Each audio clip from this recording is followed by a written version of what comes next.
Hey guys, how's it going? Jay here. Welcome back to yet another episode of Take 2 on SoundStage. Now behind me is the PSB AM5 powered speakers.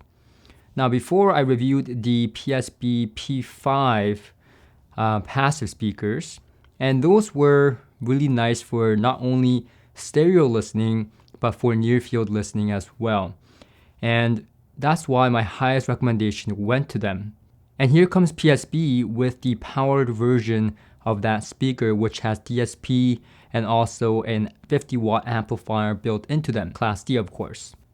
Now in this video, I'm not going to go into any detail about the DSP or the phono stage. It also has a phono stage, by the way, but I won't get into that because I don't have a turntable right now. And so if you want to know in more detail about the then consider reading Gordon Brockhouse's review on SoundStageSimplify.com. You can do so by clicking on the link below this video or by going to SoundStageSimplify.com. It was written on December 1st, 2020. Now, my experience with this speaker has been nothing but positive. Now, I am not a particular fan of powered speakers in general. I am really not. Especially with DSP, I've had mixed results with DSP.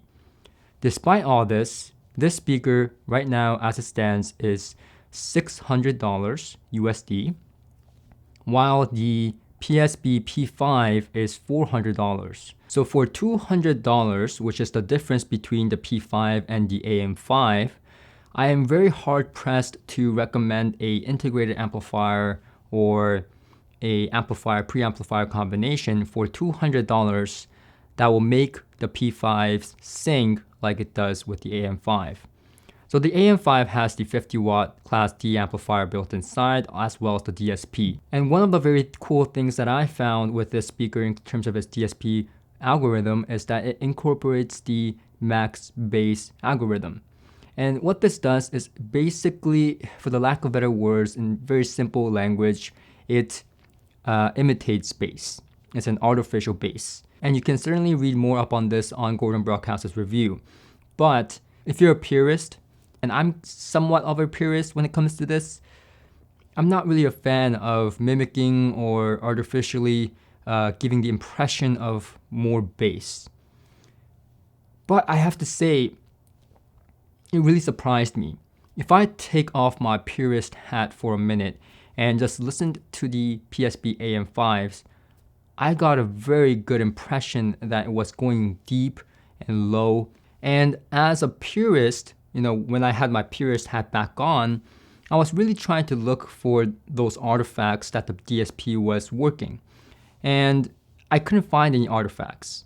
I found that on busy, deep bass tracks, there was some haziness, some buzziness, if you so will, but that could be the driver design. It could be the 5.25-inch driver on the PSB P5.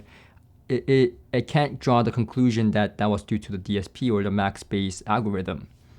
All in all, if someone didn't tell me that this was there, right, the MaxxBass algorithm was there, then I would have never guessed.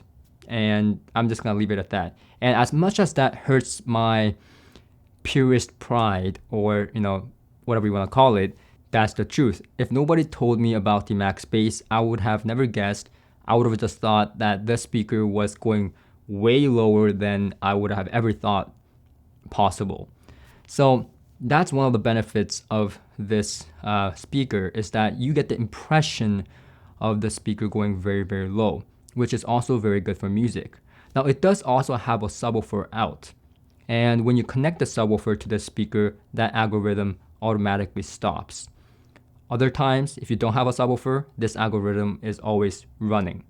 And so that's the benefit here, is also that you can add a subwoofer if you want, for the lack of better words, true bass extension. So if you look at the driver design is basically the P5.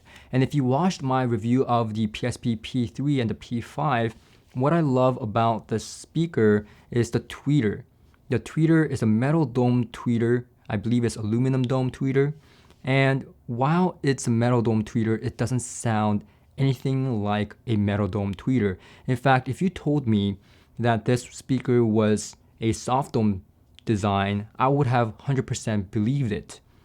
It is that good. Has a warm characteristic to it, good tone, good extension, but not sharp or brittle or too in your face. And one of the reasons for this is its faceplate. And while this faceplate may look cheap and made out of plastic, it is very specifically engineered for the PSB speakers. This is actually to help with that metal dome characteristic of really being bright or sharp to human hearing, and this faceplate helps to mitigate that. Now, another cool thing about this speaker is that when you press the mode button on the remote, you get to choose what mode you get. There's the Max 3D, and then there's the MaxxDialog. And what the 3D does is it expands the SoundStage, which I found to be quite an unusual experience, and I wasn't a total fan of, but I can see a lot of people liking it.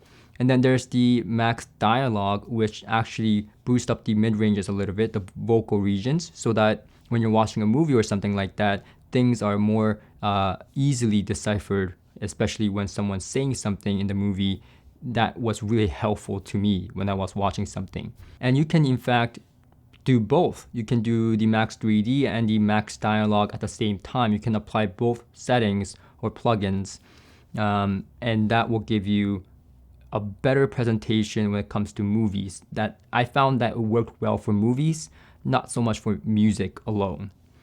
So that's another interesting cool thing. Now, the other cool thing is that if you're using this for near field, it has tone control. So that's on the remote as well, so it's very easy to change. And this is good for near field for obviously to not get that boomy bass by decreasing the bass region. But also I found that you can increase the bass region to get more bass if your room is limited or if you have the speakers out into your room more. And so you have that flexibility with the bass and the treble depending on your taste. So I found that to be quite useful. And lastly, it has Bluetooth capability. Now, I really like this speaker when I hook it up to the USB, but Bluetooth was just more convenient for my use. So for the majority of my listening session, at least in my stereo listening, I did it with Bluetooth. Now, treble is extremely clear, imaging is spectacular because this is a small bookshelf speaker. It gives you also a very large soundstage, even without the Max 3D setting. And everything I love about the P5 speaker is packed into the speaker, except now it's even better. And for me to get this type of performance with the P5, I would have had to spend myself or recommend something at least around $500,000, and that would not include all the features that this speaker, the AM5, has. Again, the tone is very, very good on this speaker, and that's one thing I really love about this speaker is the tone. And the tone is natural to me. Even with this speaker, it has that kind of tone that I was looking for on the P5. And the bass, the mid-range, and treble is all well balanced, and I feel that this is a very good representation of what a good mini monitor can do in a stereo setting, but also in a near field setting. Not only is the bass strong, but it is very textured, and it feels real, and it feels natural, and it feels just enjoyable, as long as I have my, purist hat off.